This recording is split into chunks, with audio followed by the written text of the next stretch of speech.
welcome to the podcast. This is your boy, Miguel, and this is Common Conversations. And as you know, I have my greatest host with the most is sitting over here across from me. Hi, friends. What's good? Doesn't that make you smile when she does it? Like, hi, friends. Like, we did this thing the other day, and she does hi, friends so well. Like, I started doing it, and then I was looking at this dude like, you're not my friend. Like, why did I say that? But I felt so good talking to him. And I'm a bit of an introvert, although we podcast and we do radio and we do all these live events. And yeah, it's just so fun. So I love when Missy says, hi, friends. She just brings such a smile and a joy. It makes your heart just open and gleam. You can almost see the sun rays coming through, the building that we're in that has only 2 windows. Yeah, the clouds part, the sun comes through. Absolutely. God walks in and says hello. Or No. hi, whichever one. Hi, friend. That's God's voice. Hi, friends. That is. That's God's voice. That's how I hear We're it. running with it. Everybody, look, if you listen to Common Conversations, we now have God's voice. If you've never heard it before, some of you are going to hate me. I'm going to get some hate mail and some bad comments, and I'm hoping so. Maybe just get you engaged just a little bit. But as you know, we have been down this journey of equity, right? And having all the conversations. And this particular podcast, I say that on every podcast. This one and all of them. And this and all of them are leading to a public conversation that we're going to have here in either Clarksville or Jeffersonville, Indiana here soon in October. All about domestic violence, education, prevention, journey, what we need to do to help our community or maybe create community, but also kind of take a deep dive into what our blockages are, right? Where our shortfalls, our shortcomings, also looking at how we do this work today and how we may need to do it tomorrow. Y'all should see this look that Missy just gave me. So we're going to be all over the place. I hope you stick with me because there are some things that are happening. And today there is no camera in the room. So you're just going to have to imagine Missy's face. Maybe I'll find a picture, throw it up on Facebook right at this moment so we can see it. There's sounds everywhere, and some of them are coming out of my stomach for no reason. I don't understand. So if you hear the car rumbling by, it's Missy's stomach. It's not the car rumbling by. It's me. Is it? I'm telling you, I don't think anybody can hear it. Oh, my gracious. It is so loud. It's so loud. Ridiculous. We should stick a mic on your stomach and just let your stomach be a part of the podcast. It's got a whole conversation. It is saying all of the things, and I don't know why. So look, she gave me this big old smile. So I just go ahead and introduce our guest today. And we're just going to have a roundabout conversation thing. We're going to say all the things and you just get to share with us. So friends, we have Zenebia Law with us. She is with the Center for Women and Families in Jeffersonville, Indiana. Zenebia, what exactly is your title now? And tell us your journey through the center. Yeah, hi everyone. I am the director of the Southern Indiana Center, and my journey, it's been a long journey. I'm going on 11 years. I'm at the Center for Women and Families, and I had several roles, specifically directly with clients who've experienced either domestic violence or sexual assault. So anywhere from hospital advocacy to call center, crisis calls, shelter, hospital, legal. I've been around. I've been around a lot.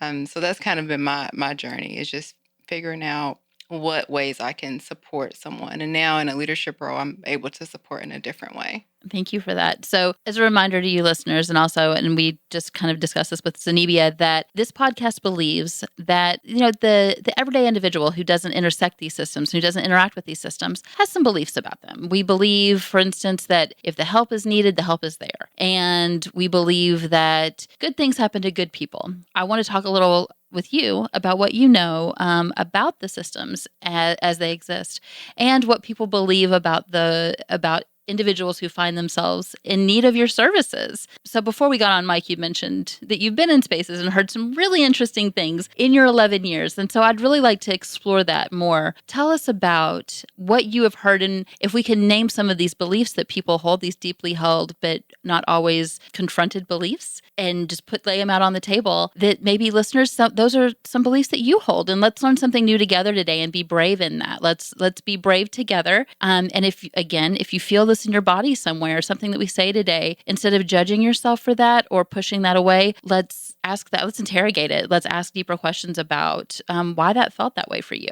So Zenebia, let's talk about that. What have you heard from the community when it comes to the people that you serve? I would say probably one of the things is that it's the organization's responsibility to help a survivor who's experienced domestic violence. And simply put, the organizations can't do it by themselves, right? It takes a community. So going into the assumption that it's not my problem as an individual, but it's the Center for Women and Families problem, and they have to solve it for, what's our population here? It's a lot, right? So, how I mean, if you take both Clark is counties, we're about, I think, over 200,000. So about roughly about 300,000 people, give or take. Yeah. So the Center for Women and Families is going to, support everybody, right? I think that that's a big misconception, that it's the responsibility of the organization. Like a lot of times when we're having these conversations, when someone has that impression, we do an activity around the socioeconomic model, right? So we look at the individual level, we look at the relationship level, we look at the society level, and we just go up the chain and we just say, you can make an impact. And let's look at how you can make this impact. So really digging into all the different levels that someone can contribute, and it's not just the organizational level, right? So I think that's something that I hear commonly. Another thing is that I don't have the capacity to do it. So I understand that maybe I do have some responsibility, but I don't have the money or I don't have the time. So it's something that they've identified that they don't have to be able to give.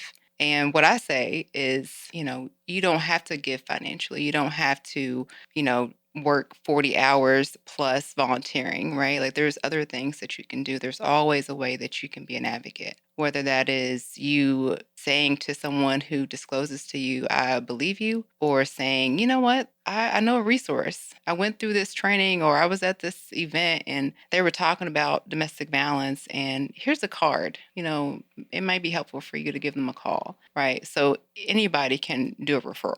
Fabulous. So we're hearing a couple things when people say it's your job. So if any domestic violence occurs in the entire Southern Indiana area, it's yours to fix. So that's an interesting Yep. perspective. Let's back up a little bit and talk about the center and then revisit the ways that people can help. I was telling Zenebia, in the 20 years that I've been in the prevention space and child abuse prevention, I've taken families to a lot of different spaces that were affiliated with the center, to crisis counselors in Scott County. And then that position went away. And then crisis counselors in Floyd County that also was affiliated with the shelter space. And then that space went away. Can we talk about what the center looks like right now in Southern Indiana and kind of that evolution? What has changed? Yeah, absolutely. So right now the center we are considered non-residential. Essentially, we do have options where we can refer someone and support someone if they do need emergency shelter, but that's not the priority as far as the first thing that someone is being offered when they get to us. So ideally with the program as it is, and maybe I should back up and talk about just the transition part of it. I love that. Mm-hmm. Okay. So when during our transition period, we were trying to figure out what made the most sense for survivors and how can we, serve survivors while also being financially responsible and also having the financial means to be able to do so. And during that time when we were having those conversations, surveys were going out from our coalition to survivors throughout Indiana. And some of the things that we were hearing was not, we need emergency shelter. That was not the number one thing. The number one thing was really around, making that connection and reducing barriers to access services. So through those conversations, through some of that information, we did some more research. We sought out some other programs to see how they were operating. We learned from this place in Arizona called Eve's Place, and they had transitioned from an emergency shelter to mobile advocacy. So we said, oh, what's this mobile advocacy thing? Tell us more about this. So as we learned from them, it did a lot of that reducing barriers for somebody.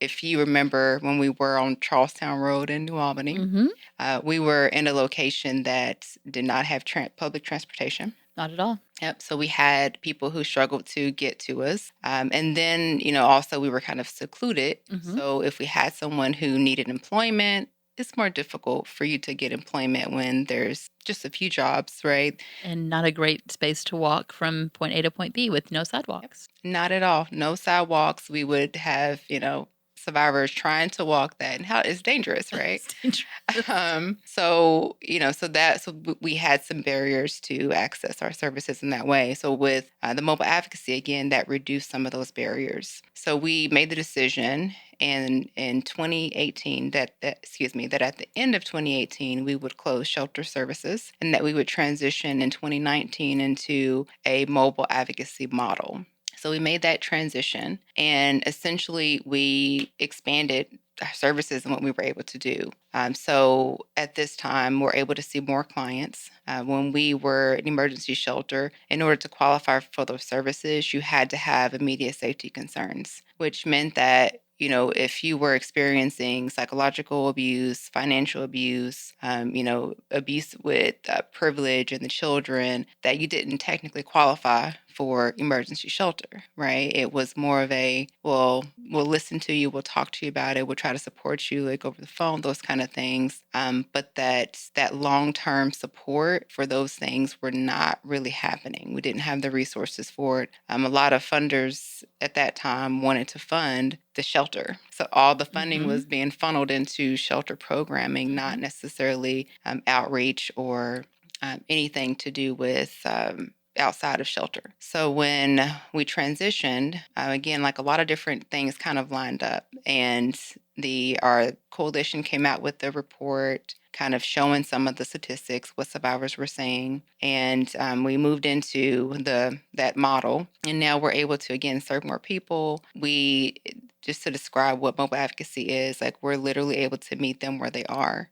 We can meet them at their place of employment. We can meet them in the community, at a park, at a coffee shop, wherever the advocate and the survivor has identified as safe for them. And we know with domestic violence, a lot of times there is the stalking component to that. So that's helped with some of those issues as well, because oftentimes the perpetrator will try to track where that person is going. They'll know, okay, well, your route is supposed to be home to work to home. Well, if we can kind of intercept that and, show up at work, then they don't necessarily know what's going on to be able to, cause some balance in that situation.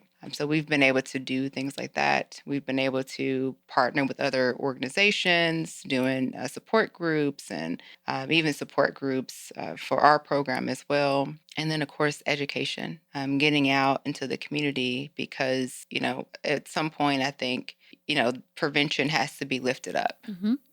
Because, we have to be able to get out there and change what's going on, change the mindsets, change the systems, because if not, we're just going to continue to, the analogy of picking people out of the river, right? I don't know if you've heard of that analogy before. We need to go upstream and find out why are people falling in the river and really be able to make a difference. So we've been able to do some of that work as well, on a smaller scale, but, we're still able to, get out there and make some change. So that's kind of what we're doing now with the new model. I'm curious. I mean, and I'm glad you guys did the surveys in an area like ours that has such high housing, right? And low income spaces. Now that you guys are no longer in that space, like transitional housing didn't come up as a need for those who are facing domestic violence, who are going from from an emergency position, short-term housing to long-term housing for family as a whole. How do you, one, I guess this is a two-part question. In the survey, did you survey people who had already gone through a process and are currently now in a safe space, and transitioning into a better life? And were you able to find people who are kind of still in the space, who are still trying to figure it out, who are still trying to get away from an abusive spouse, bring safety for themselves and their kids, et cetera? And did you see any coalition there when it came to that? Yeah, so the survey was done by the Indiana Coalition Against Domestic Violence, and they do have it. It's published. It's on their website, so you could go to check that out to see what the population was. So I don't know what the demographics was as far outside of domestic violence survivors. And for with our program, when we do surveys and we do evaluations, and when we were doing the transition, we had some survivors say, wow, I like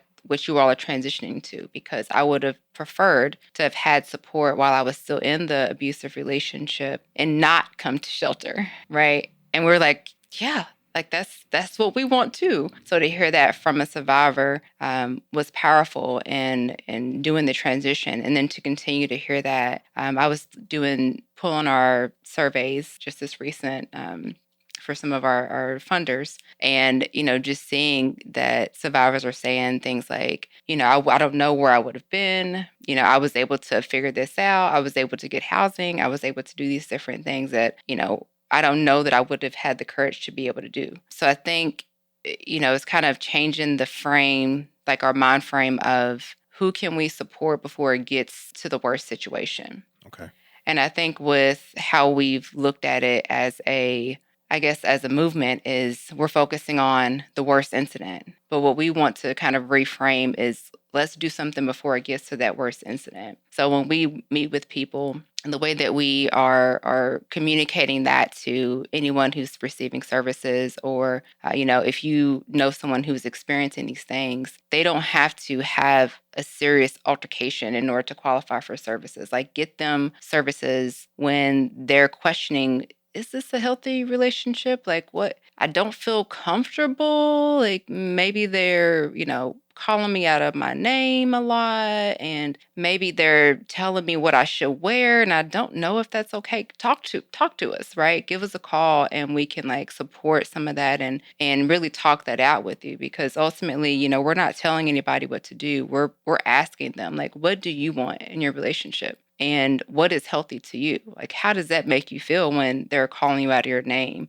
and telling you what you need to wear? And, is that helpful for you? Is that what you want? Right. So it's really about supporting somebody before they even get to that situation. So in this preventative stage, and this is impressive, I think. So in this preventative stage, if I heard you correctly, so yesterday in an emergency phase, it was physical violence first, and then we could care. But anything psychological, emotional, financial, we didn't see that as an emergency, and so services weren't rendered. But in this new model, it's an education preventative position where when you meet all those different levels of violence, care is now available. Yes. Wow. Okay. Yeah. Okay. And it's not to diminish the need for that emergency care, right? Because we know that is still a need, but let's try to do something different to where we can support somebody before it gets to that, right? Like, wouldn't you rather if someone showed up and said, "Hey, if you take this medication and exercise and diet today, right, you'll be able to avoid, I'm predicting your future, right? You'll be able to avoid this heart attack in 2 weeks." Yeah. Wouldn't you want to do the preventative stuff? I mean, some people, not Right. Miguel, but Yeah. Well, I'll do everything but the medication. But yeah, I'm with you. I was like, no, maybe not. Like, it is, so like that's something to just like think about, right? It's like why not have the prevention instead of having the cure, right? Like, or like, why not think about those things first? Yeah, no, I'm with you. I think about my daughter, age 19 years old. She's exploring, relationships, and I think about the education platform, right? Yeah, true story. You know what I mean? And we come from a life of domestic violence. Like, she hasn't had to experience that, which is great, but her mom or grandma. So we, in some sense, it's part of the heritage, right? It just goes along the journey. But I love the idea that if there were folks, and so this is going to lead to a question, we're talking preventative violence, right? How do we identify safe relationships? How do we identify, when something, right, could potentially go awry? What are red flags in that space? I mean, I think that is super helpful for, young women and young men alike who are going through that journey. So now I've got a question in a sense of preventative model, right? Where is this being produced, educated? Are you starting, definitely in Southern Indiana? In our last podcast, we talk about, sexual assault and some of the violence that happens to youth here locally. We talked about a stat that came out in 21 where there was like 181% increase in domestic violence, and 98, I think there were 98 deaths in Clark County alone. So where are we teaching? Like, where is this an ongoing education space? What age are you putting it out there, and so on? Yeah, so we get into the schools, right? So generally middle school, some high school, and to talk about those healthy relationships, right? So we have different types of exercises. You mentioned a red flag. So one of those exercises that we can do is a red flag, green flag. And we talk about the different types of relationships, and that sometimes it's not always black and white. It's not always like clear. People can be in a relationship and maybe feel like, well, that was okay, right? So, like an example of that would be, we call it kind of the honeymoon phase, where you are lovey dovey, you're texting all the time and calling. You're like, where are you at, boo? That kind of thing. And that there's a period of time where it's like, okay, yeah, you're getting to know that person. But then when it becomes, this is now just how it is all the time, you have to say where you are. Now you're starting to feel uncomfortable because it's like, well, I'm with my friends. Why do you keep calling me? Like, what's happening? So then it starts to move into that red flag area. So having those nuanced conversations, I think, has been helpful, and just hearing the students like talk about that kind of stuff. And they are smart. Like they will bring some stuff out in the conversation. You're like, ooh, let me write that down. Like that's a good point. But like in the schools, right?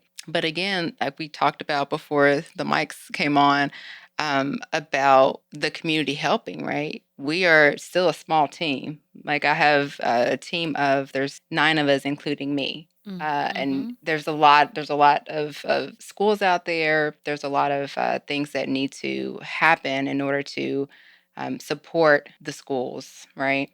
So we try to partner with other organizations as well.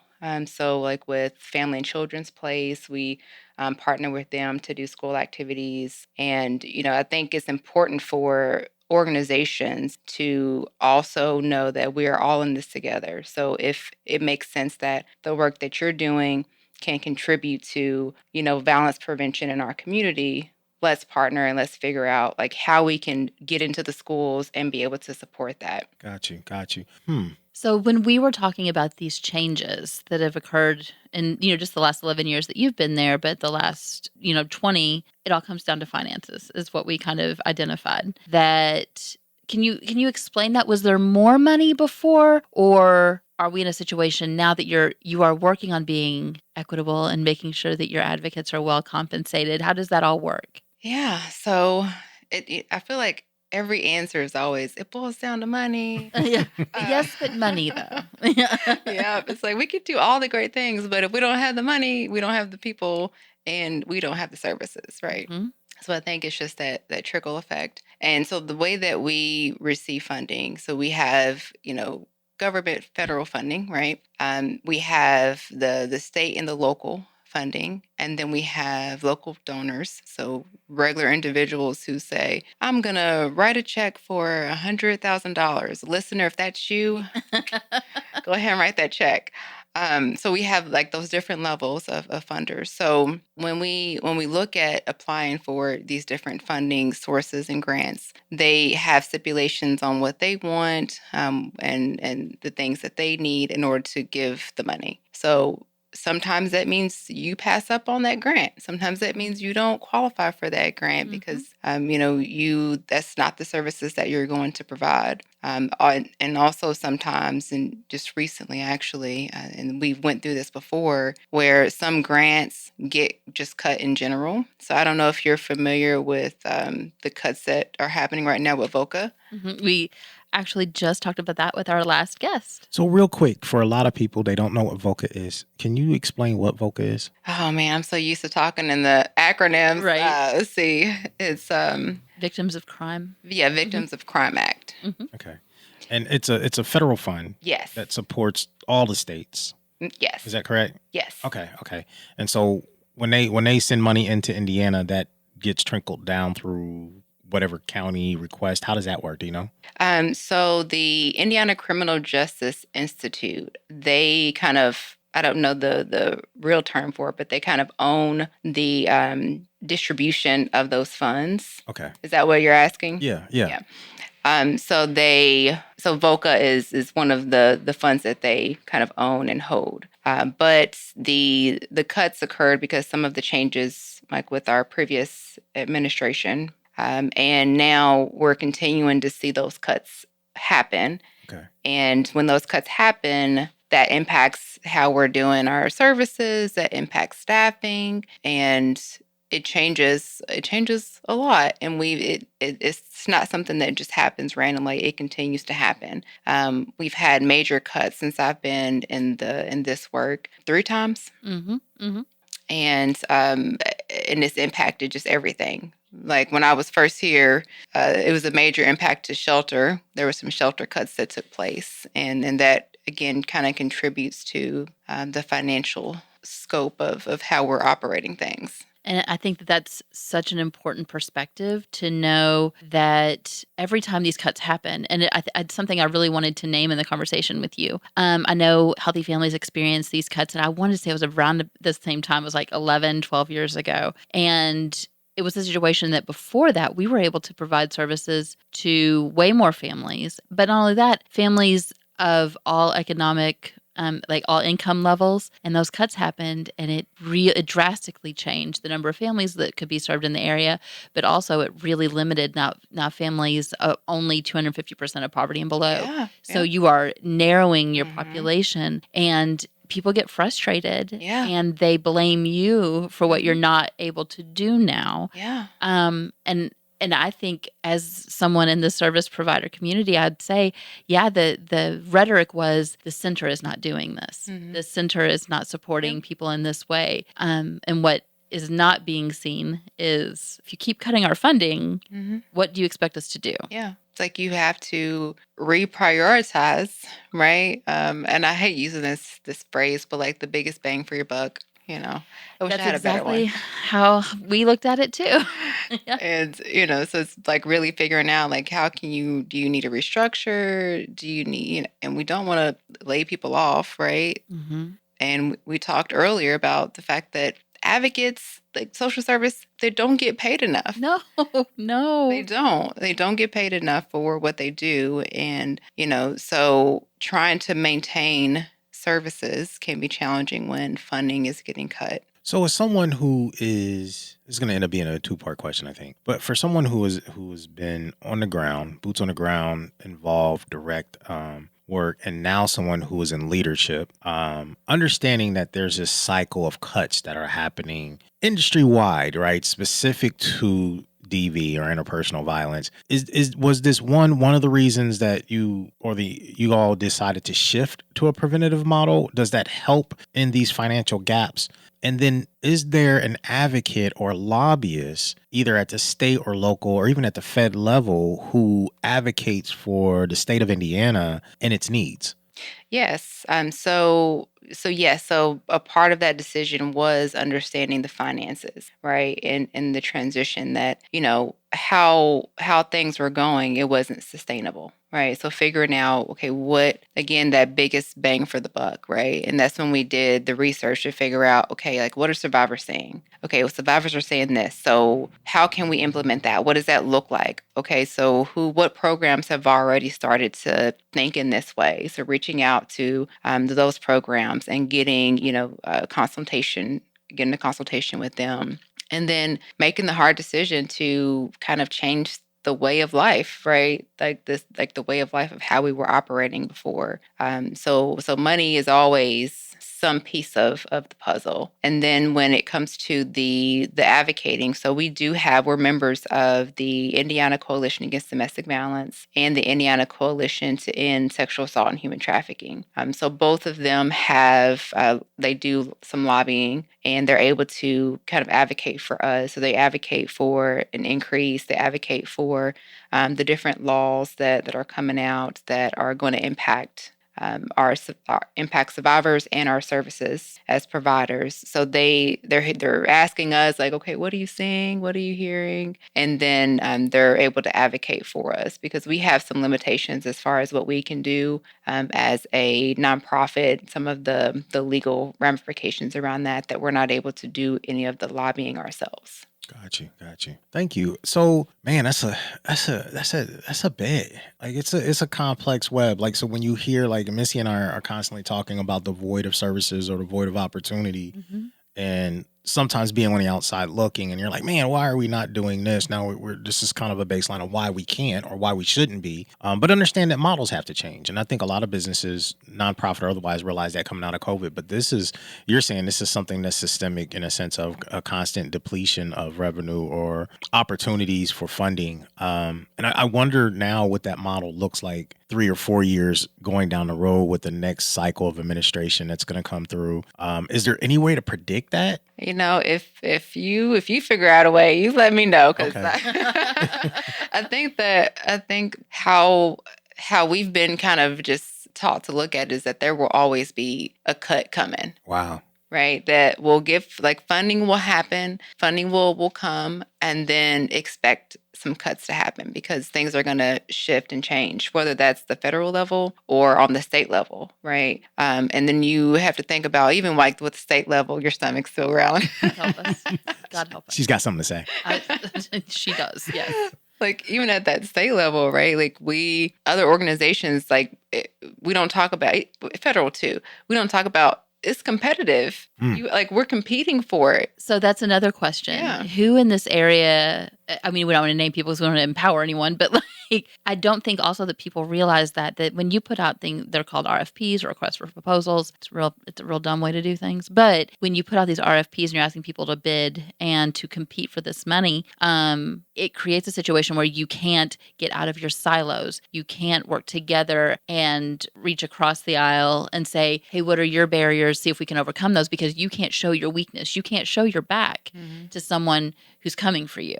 So instead of reaching out and forming partnerships with other people doing this work, you're competitors. So you stay in your space, I'll stay in my space, because you're going to come for this contract. And that makes it really hard to get things done. And so you're saying there are fiefdoms within the nonprofits who are supposed to be out here serving the people? No. And we're supposed to be able to work together. And when you create these situations, you make it very difficult. Even in this conversation, I'm mindful. It's like, let's not show your cards too much, because this is the reality when you work with nonprofits. But then how do we really serve the people if we're out here hiding, right? How do you? You know, we're all fighting for a pool of money that is supposed to support those who are in a traumatic need, right? And so that we can all thrive. And how we, you know, that's a crazy concept to say, hey, we're going to take this pool of money, we're going to make everybody fight for it, and your job is to help serve the community, but we're going to create trauma within you. Yeah, because the that's unknown, a wicked ass system. The unknown of I'm all in. I'm 10 toes down. Someone could come and take this from me. So how do we measure for success if we're creating scarcity within our own organizations? That's such a good question. And those of us who existed kind of before RFPs were the norm, this wasn't the case. That we could reach across and say, you need help, we need help. This is what we're dealing with. Are you dealing with the same thing? Let's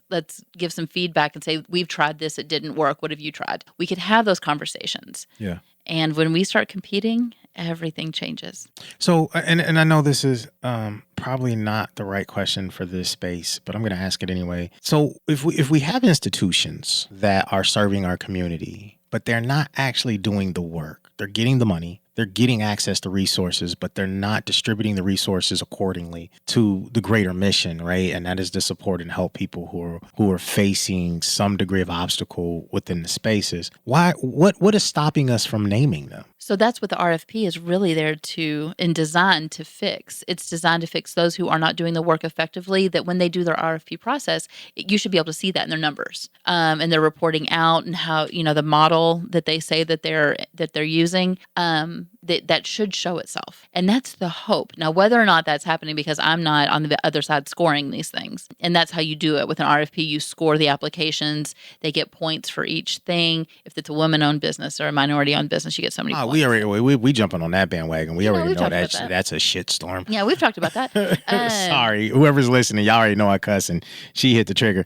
But that's how it's supposed to out itself. Got you. We have seen happen. And I'm curious, Zenebia, if you've seen this too. It almost goes the other way. People who are doing the work well, but if the contract holder has, not the contract holder, the money holder has a motive, then they'll take that contract from people who are doing the work really well and give it to over here who they have a partnership with, who will do it for cheaper. So at some capacity, we're creating disparity within, again, like I said, disparity in our own spaces that are supposed to be doing the work. It makes it a little harder for those who are out here doing the work for real. We're creating scarcity, right, by putting people putting people against each other who who have the ability to really focus on serving those who are in need. But instead, you've got, and this is, I guess, maybe a leadership question, because, when you're in leadership and you're no longer boots on the ground doing the work, right, you're probably more center focused on how do we keep funding and how do we keep growing, or how do we scale, or whatever those magical words are that nonprofits use versus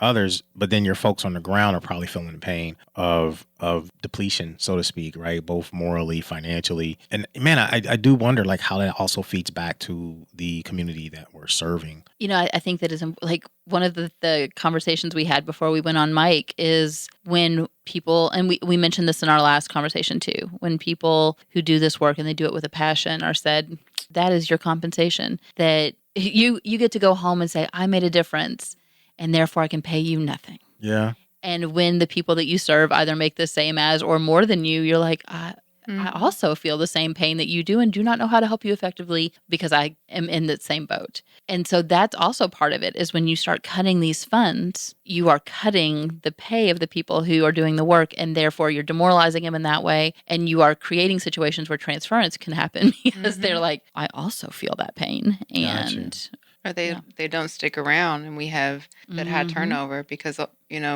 what I have noticed is that the passion brings people in the door, and the money leads them out of the door, right? Because they realize I can't pay my bills on passion. Yeah, exactly. Right. They won't take it for my mortgage payment. Yeah, they refuse it. They did return to sender. And that is, I've had to have those hard conversations, with an employee that, I'm sorry, but the salary is determined by the funders and what we're able to get for it. Yeah. And there's a standard basically that they look at like across the state of how much are people in these type of positions making. And then if you jump above that, like that doesn't obviously look good, right? So I think it's more of a systemic issue than just one organization, right? Change has to happen on that higher level to really make an impact as far as bringing up staff pay, right? Wow. So, man, it's such a tangled web. It really is, and it's got to make it harder to do the work every day. Yeah, definitely. At all levels. Wow, that's unfortunate. I wonder, and so in our last podcast, we had talked to Jenny and said, have we reached out to our local mayors? Like, if we're getting federal funds are being cut, and of course that affects the state, but is there a way? About why are federal funds being cut for victims of crime? Yeah. When where's that money going to instead? And why is it okay? Why is it okay to take it from the marginalized, from those who've already had harm done to them? Yeah. So continue. But But is there alternative funding resources, alternative ways to galvanize our local elected officials, because we have our own dollars in many cases. And I don't know if they are, but like, you think about, we're sitting right now in Floyd County. So New Albany is an incorporated community, but the county itself is an unincorporated space. So it's got two different funding sources. So if you're in the rural part of the county, then the county commissioners and the county council kind of govern there. But here in New Albany, the mayor governs here. Do our nonprofits who are in, this work, DV work specifically, are we reaching out to our local municipalities for funding? That's a good question. I don't have an answer for it. Okay. Okay. Primarily because like that's not my wheelhouse. Like as far as like going to do the funding, we do have a development VP, and that's kind of their role to go out and build those relationships and to talk about some of those community resources that we have, like the bigger community resources. So kind of my role is really about the programmatic side of it. So when they are writing for a grant, I have to be able to show the numbers, be able to show the work that's happening. So we talked about like the RFPs and all of that. So like we get audits. I have to be able to have a clean audit. And under my leadership, we have passed all of them. So That's great. Congrats. But like, so that's kind of my responsibility to make sure that we don't lose funding because something we're doing. Okay. Right. Versus we can't control losing funding because of economy or because of laws or, the administration and things like that. So I think that's kind of the struggle is that, I'm trying to support as best I can, but there's stuff that's still out of our control when it comes to the funding piece. So if there are listeners out there who want to help, just like we said last time, I wonder if one of the action steps in the calls to action would be call your local people and identify, if people are saying we need more services or, then that conversation has to happen at all levels of local government. And imagine what we would do in a vacuum if families are left in situations that they can't get out and can't get safe, or at least get the support to figure out how to make a plan. I know that's a big part of what mobile advocacy is let's make a plan together. And how do we stay safe? And how do you know if you're safe? And how do you know if you're not? What if there's no one out there having that conversation with these families? And if the funds continue to be cut, that could be the reality we're looking at. And it's not a place that any of us want to figure out what that looks like. So Zenebia, in programming, I know we're going to have to wrap up here in a second, but I'm curious, looking at the future of here in Southern Indiana, the work that you're doing, are there any blockages? Are there any blind spots as it relates to current services in the mobility space that you're looking at and saying, okay, these are things that we're going to have to counter in the near future? I would say on a programmatic level, we're seeing more need around legal services. And, when someone has the criminal case that's going on, or family or, civil, a lot of times we see that the abuse can continue to happen through the legal justice system.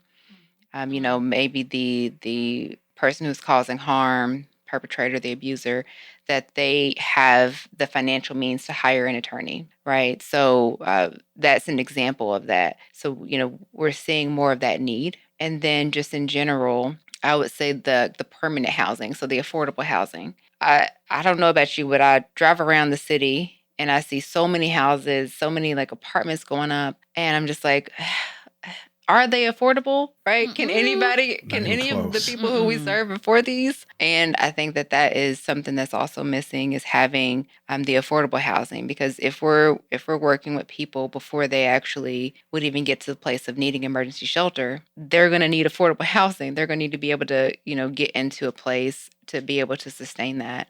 So I think that those are kind of the things that we're seeing on a program side of trying to provide those services and coming against a wall. Gotcha. Yeah.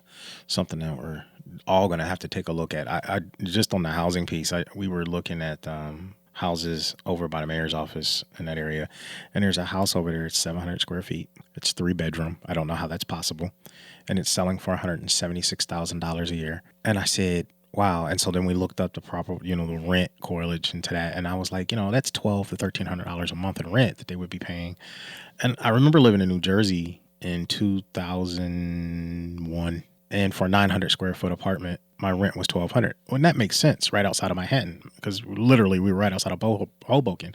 But I can't imagine being in a little bitty Jeffersonville or a little bitty New Albany, and your rent is more than $800 a month. Like that's, definitely where we know people are not making a livable wage. But I can't imagine being in some type of trauma or some type of emergency issue within family, and I have kids and I have to meet all these different needs. Affordable housing, I think, across the board is something that we have to address and definitely have to look at those who we're allowing to buy up properties independently and don't live here and then just manipulate living standards like that. That's just nuts. I can't imagine facing that. I wonder, though, just because, I'm an idea guy and I'm going to just keep throwing it out there. I wonder if this is a space where maybe the nonprofits come together in the future and build housing, right? Because we realize that this is a blockage. This is something that's going to rear its head, and it's already reared its head, but maybe this is something that they can control. I know some nonprofits are. And then when they put up the housing and they call it affordable, and it is nowhere near affordable, it's just like market price. But I also know that there have been some studies and some case studies recently of people who are staying together in a cohabitation space. Couples who don't have violence, but they're, instead of separating and going their separate ways as people would have in the past, they're choosing to live together because they cannot afford and there is no housing to allow them to separate. I saw that movie. It was called War of the Roses. They both died. I don't see how that's safe. Oh, that's Oh man, I don't think I have seen that movie. I'm a little younger than that, I think. But I don't. That imagine though, if you're in again, imagine if people who can do that because they can be civil. But imagine if you're in a space where you're not safe and you have to get out. Yeah. We are really leaving people with very few choices and very few options. A lot to think about today. A lot to process. It is. Zenebia, I know I would love to hear from you if people need your services and they need the support. How do they get those? How do they reach you? Yes, I'm glad you asked. Yes. So if you are listeners, if you or anyone that you love has experienced domestic violence or any of the things that we kind of talked about related to that, please reach out. We have trained advocates that can answer 24/7 on our crisis line. Our number is 1-844-237-2331. And they'll be able to support you, get your resources, or get you referred. And Zenebia, you're going to be with us in October? Yes. Is that true? Yes. So we'll get to be. So if you're local and you're listening to this way before October 27th, when we do RDV, our domestic violence panel discussion, lunch and learn and engagement, you'll have an opportunity to engage personally with all our panelists. So that'd be awesome, and you're going to be there. This makes me smile. Yes, you'll be able to ask the questions Yes. that you have right now. Whatever's swirling through your head, you'll be able to ask in person. True story. True story. Look, y'all know what we do. But how do they get? How we do How it? do they RSVP it? How do we do How what do we we do? do what we do? How do they do what we do? How do they RSVP for that October 27th event? That's a great question. There's going to be a URL somewhere in the body of this message. So on this podcast, whether you're on Apple, Spotify, or if you're listening to it on our Facebook or our website, there is a link somewhere that is probably 3 letters or more .eventbrite, because Yes, I don't think I've published it yet. Eventbrite. I don't think it's been published yet, but also if you go on Common Convo. Yes, commonconvo.tv. You will see all our listings. You'll see every event that's coming up. You'll get an opportunity to see most of our speakers that are going to be in all our projects this year. And you can also follow all the podcasts there because we also publish them there as well. So yes, Missy, there is a whole website that I never mentioned. Never. There's actually 2. Which is scary. I don't know about the second well, there's one. Common Convo. There's commonconversations.com. And that is only for the podcast. Like, it is an actual website where all the podcasts live in order for every podcast I've ever, no, I can't say ever done because we've been on multiple platforms, but on this particular platform, which is hosted by Captivate. However, the commonconvo.tv is all the things that we have produced this year. And it has been a long, busy, fun year. So all the lunch and learns are there. The YouTube channel is also connected there. So if you want to go back and watch, you can do that. And then, yes, on there it says events, little tab right up top, click it, and all the things. All the things are there, and you can RSVP and let us know you're coming so we make sure we have food for you. No, we're not feeding you. We're feeding you food for thought. And food for engagement, food for the belly, and food for and food for the belly. So yes, if you sign up, there will be food for you. So if you sign up and don't show up, there's food for somebody else. Please don't do that. Yes. Right, it costs money. Look, good people, this is Common Convo. We appreciate you. This has been a great episode, a great program, and conversation about domestic violence and all the things that we face, are the challenges, the opportunities, how we serve our community. And we're going to continue these conversations. And I think more and more that we have them, the more questions I have, and I hope the more questions you have, and that you will take this regardless of where you are in your space, whether you're in the United States or somewhere else, whether you're in Clark County or Louisville, Jefferson County, and you will begin to think about how we serve our community at large and build a safe space for all of us and brave spaces. So, Missy, any outward words? Other than I'm super excited to get our panelists together on October 27th. I think it's going to be really incredible. Cool beans. October 27th. Keep your eye opens. Any last questions or statements from you, my friend? No, just thank you for the time. I'm looking forward to October as well. Cool beans. Everybody, this is Common Convo. This is your boy, Miguel, and we are out of here. I will see y'all on the next episode. And if you are listening, wink, wink, I am start recording and producing a sex version of Common Conversations on the 8th, 9th, and 10th of September. And this will be a whole vlog series that's going to be thrown out there in the world. And it's really borderline around consent, as well as how do we have conversations about sex, pleasure with our children, with ourselves. We're going to tackle a lot of taboo conversation there. It's going to be fun.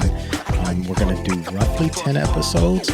So keep your eyes and ears peeled for that as well. Appreciate you. Love you. Pieces. Bye, friends.